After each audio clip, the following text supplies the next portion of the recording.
Tinubu's first action as the president of Nigeria has caused so much uproar out there.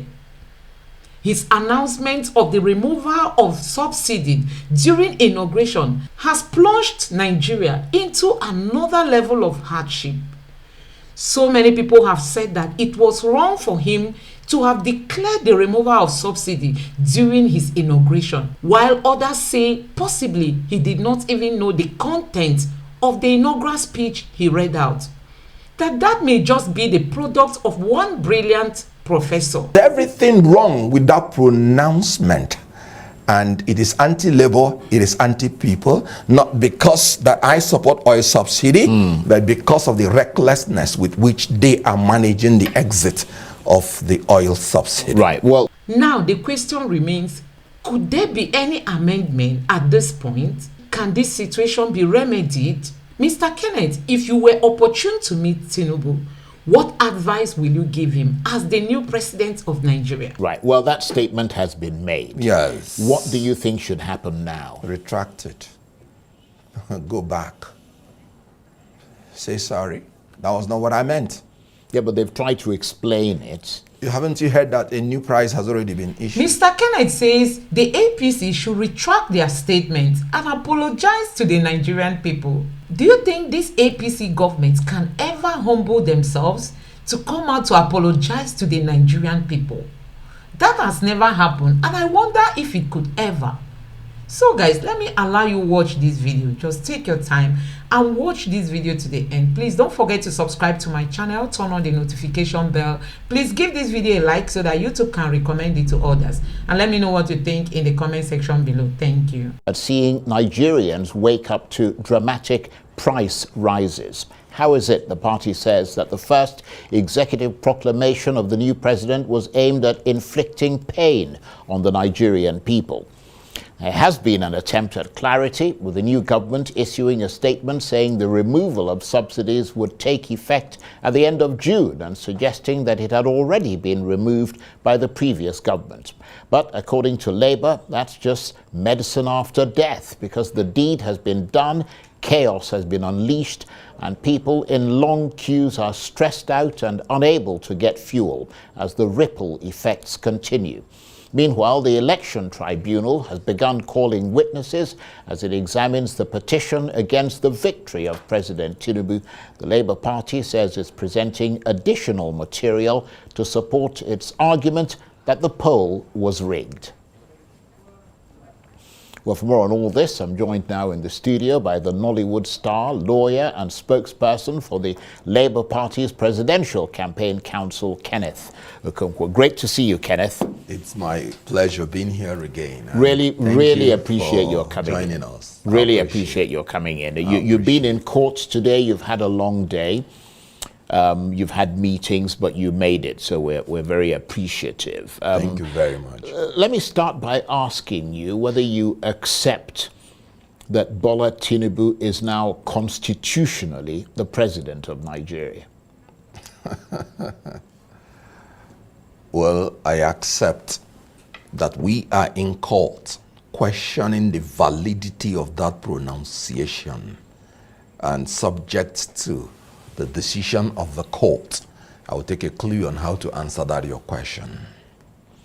Right, but let me ask you, let me put it another way. Has there been a swivel towards Bola Tinubu in the Labour Party, an acceptance of the fact that he is now president, and that what needs to be done now, pending the outcome of the legal challenges in court, is for the Labour Party to become, in the interim, a constructive opposition party, and perhaps come up with a new model for opposition in this country? I mean, shadow ministers, etc., like you have it in the UK. I mean, I think you would make a great shadow attorney general, for example. I mean, is that kind of thing possible, or is the Labour Party too busy kind of tearing itself apart and wanting to tear other people apart?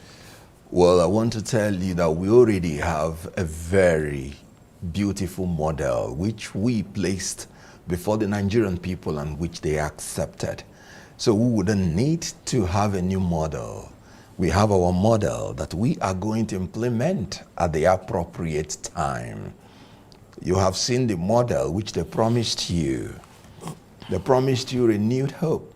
But from the first day of inauguration, they gave you renewed hopelessness.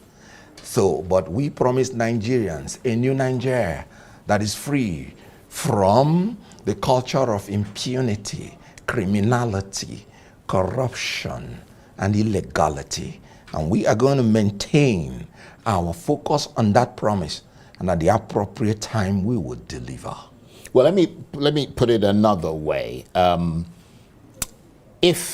Because obviously Mr. Tinubu is now the president of Nigeria, if he reaches out to Peter Obi and the Labour Party, and we understand he has this canny ability to mobilize people to his side of the fence, what do you think ought to be the reaction of Mr. Obi and the Labour Party to such an overture? In law, you do not approbate and reprobate. You cannot be in court saying that this is an unconstitutional pronouncement, that a man who did not win an election is pronounced the winner, and begin to talk about an alliance. It is an unholy alliance, because you cannot be preaching this way and trying to accept another thing this way. That's the classical definition of being a hypocrite, and we are not that in Labour. So we are consistently maintaining our stand subject to the pronouncement of the court. In that regard, I wonder what you make of the messages that he's pushed out so far and the optics of that in his inaugural speech. Were you inspired by it, or were you depressed by it? I was a bit scandalized by it, because a statement was made to be an inaugural speech, and right there in the speech you could see a man contradicting the exact thing he was saying. Well, I may not blame him. The statement was written for him, but his own utterances, which was not even in the text, ran exactly contrary to exact thing he was saying, meaning he was simply being a mouthpiece to somebody who wrote something. I said it during campaign that I am not moved by anything documented, because that may just be the work of some brilliant professors. I want to hear the candidates talk. I want them to be cross-examined. Let's hear what he will say. Now, let me move into why I said this. A man in his speech said, "We shall consult and dialogue and never dictate." And Piam, he issued the first dictate of his regime. Fuel subsidy is gone. Well, I don't mean to interrupt you, but because our job is to try and interpret things as accurately as possible. Proceed. If you interpret that, certainly the way that they are now explaining it, they're saying that he made a reference to the fact that subsidy is gone, but the reference was the fact that the previous government had only made allowance up till June in the budget. It wasn't him who did it. He was simply acknowledging that the subsidy is effectively gone. Would you concede that to him? No, I would not. The statement he made was in May. The subsidy was to go by June. In politics, one day is enough to do the miracle or the damage. But what is the essence of you are saying in your inaugural speech that you are going to inflict more pain on the people? He said he was going to lead. Leadership is defined as the ability to influence people through inspiration, not intimidation or manipulation. That was a demonstration of arrogance of power, not humility of purpose. Now, when you are a leader, what is your purpose? Is it to inflict more pains on the people? No. And you have to be humble about it, especially when the problem emanated from the incompetence and dishonesty of leaders, not from the complicity of the people. Now, let me start by saying, so that you do not misinterpret me as ever supporting anything about oil fuel subsidy. if there is anything that irritates me to my bones, is the issue of subsidy. I wouldn't have voted for anybody who said he was going to maintain oil subsidy. And I'm very serious about that. What is the wisdom in an oil producing country paying more than 7 trillion to foreign countries to refine your oil and send it back to you? You paying their shipping line, you building their refineries abroad, when you have your 4 refineries already built. So you support his move then? No, listen to me. Right. I am saying that I hate everything about oil subsidy, and I agree with anybody who says it's fraudulent, it's criminal, and has no business in the first place in the Nigerian economy. Like I said. Well, that's why he removed it. No. We should be as careful in coming out of oil subsidy as we were careless in going into it. We displayed recklessness and carelessness going into it in the first place. So when you are coming out, you wouldn't be as careless as you were going in. So what I'm saying is, when you want to remove it, there are 2 fundamental bases, and I talk now as an economist, that you must fulfill in order to make sure that you don't destroy the economy before building it post-oil subsidy. And the 2 basic econometrics that you must achieve: you must saturate the system with fuel, and you must ensure there is no monopoly. When you saturate the system with fuel, elementary economics will teach you that when supply is excess, it maintains a cap on the price. However, no matter how supply is entrenched, if there is monopoly, the monopoly, through Shylock mentality of making profit, can still manipulate the supply in order to make sure that the price gets haywire. I give you an example with OPEC. OPEC can throw its weight around. Even when the supply is there and they don't like the price, they simply cut the supply and the price will jack up. That is what is happening in Nigeria. You should factor it in. Some people have been feeding big on that general corrupt tendency of oil subsidy manipulation to fill in their pocket. So when you want to deal with such things, you have to be careful coming out. You don't need to pronounce it. Like I said, why I said it's a demonstration of arrogance of power. It's just, you just want to tell people that as president, my word is law. Nothing else. Because the other regime has given you a leeway. What he said is unlawful. He said oil subsidy is gone. No. What he said is not true. He said there was no appropriation for what he knew in the budget for oil subsidy. No, there was.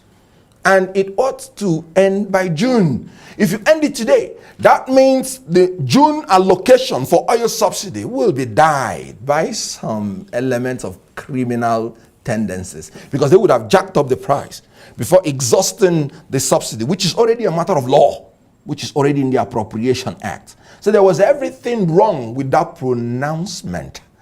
And it is anti-labor, it is anti-people, not because that I support oil subsidy, but because of the recklessness with which they are managing the exit of the oil subsidy. Right. Well, the Labour Party did say during the campaign that it would end the subsidy regime. How would it have mitigated the risks?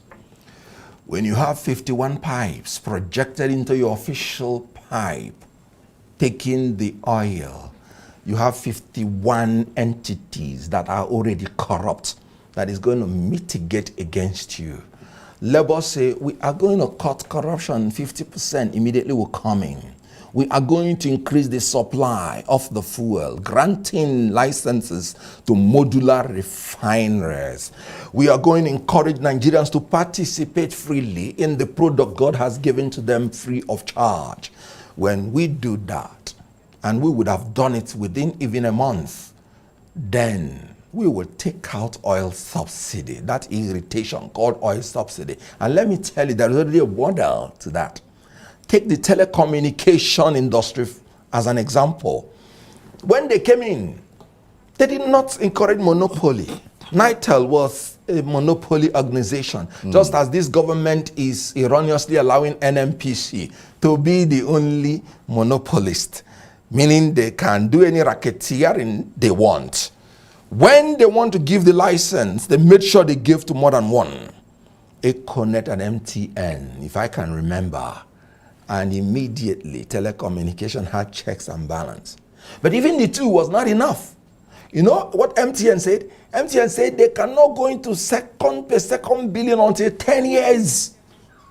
And they were charging 50 naira per second of call. 2 years after that, they put in Glow. Glow started with second per second billing. And MTN found the technology that they couldn't find and immediately resorted to second billing. Today, despite all the hullabaloo going on in our environment economically, telecommunications price is still maintained and still stable. That is what would have happened to our oil. Some criminal leaders led us into oil subsidy that ought not to have been there. Dangote spent $19 billion to rebuild his refineries. And these people have spent more than that, and they could not repair their refineries. You can see the gap in criminality and corruption.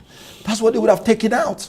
And naturally, you wouldn't even need to talk about subsidy. Oil price will become lower than it is. But technically, aren't we talking jumping the gun? Because yes, you may agree, and a number of people do, that perhaps he erred in the way that he said it. As he always does. But the fact remains that the subsidy is still there until the end of June. The fact remains that Dangote's refinery is due to come on stream at about that time. And therefore, the gap that you're talking about, the NNPC has told us that there's more than enough supply to stay, to cover that period of if there's any sort of lull or gap or whatever. So technically speaking, I mean, this artificial scarcity is simply being done by people who run fuel stations and all the rest of it, who are artificially jacking up their prices. I mean, there really is no reason for it, is there? And that is why, as a leader, you would have factored that in. That was what I told you about the monopolist and the inevitability of racketeering in a corrupt society. You, as a leader, would have factored it in and not make that unguarded statement. You should have known that would be the result. Right. Well, that statement has been made. Yes. What do you think should happen now? Retract it. Go back. Say sorry. That was not what I meant. Yeah, but they've tried to explain it. Haven't you heard that a new price has already been issued? When you still talking about they are proceeding on the trajectory of their mistake because it's a demonstration of arrogance of power, I told you that. Not humility of purpose, which should be. A humble person will say, no. It's already a matter of law. Right. We do not intend, and there was no way I meant that subsidies removed. It's already a matter of law. It must face its way through June. But you see, that arrogance will not make them to have respect enough for the Nigerian people to quench their suffering. And that's why I said they don't inspire us, they intimidate and manipulate us. And that's not leadership. Okay. Well, let me move away from that because we're fast running out of time. I want to get your summary of the state of play in the courts at the moment, the legal challenges as far as those are concerned. Obviously, you're a lawyer. You were in court today, obviously being circumspect, given that the case is active and the fact that you're one of the lawyers representing Peter Obi at the tribunal. So just give us a summary of where things are at the moment. Oh, well, we commenced the pre-hearing session from 8th of May, and by 30th of May, we commenced the actual hearing. The actual hearing commenced yesterday, where we produced fantastic witness, through which and through whom we tendered our evidence on the drug trafficking offense of the second respondent, who is Bola Tinubu. Then we tendered our evidence on the non-qualification of Bola Tinubu as a result of double nomination of Shetiba, which is there in black and white. as at 14th of August 2022, he held the Borno Central nomination candidacy of the senatorial election and the vice president I of thought Nigeria. the Supreme Court had already decided that question. Your thinking is absolutely wrong. The issue before the Supreme Court was an issue of pre-election matter. And when you say you don't have jurisdiction to entertain a matter because the party has no local standing, it means everything that is before the court, no matter how articulate it is dead. So, to my understanding as a lawyer, what the Supreme Court said was that PDP had no local standing to challenge the pre-election matter in APC because it has to do with their primaries. That's why you use the word aspirant when you're talking about that. But let me talk about the obiter. Maybe a judge may have made an obiter. That's what we call it in law. His own opinion. Maybe saying something about writing to a party or something, you know. Excuse me. When you nominate a candidate, the nomination can only be valid when the list of candidates is published by INEC and released to the people. Then it's no longer a party thing. Is it not, I'm sorry to use the word, but I'm looking for a better word. Does it not disturb you for somebody to claim that mere writing to a political party makes you to have withdrawn? No. Until it gets to INEC, and INEC specifically strikes you out. In other words, you have withdrawn, because we're talking about candidacy. We're not talking about you aspiring to power.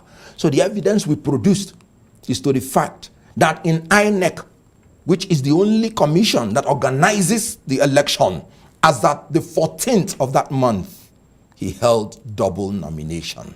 And no evidence, for now, has been tendered to contradict that. So we are now in post-election matters, and you can distinguish it from the pre-election matters. We have the requisite local standing because he challenged us in the general election. And when we adduce our evidence and take away their evidence during cross-examination, you may just see that we have complied with the law. And I am talking as a party to the suit, subject to the pronouncement of the court. So guys, honestly, this step by President Tinubu has really caused Nigerians so much pain. I mean, people are running helter-skelter. Transportation has become one gold that is so expensive for people to, access. And one keeps wondering, when will this situation be brought to normal? Let me know what you think in the comment section below. Please don't forget to subscribe to my channel, turn on the notification bell. Please give this video a like so that YouTube can recommend it to others. And let me know what you think in the comment section below. Thank you.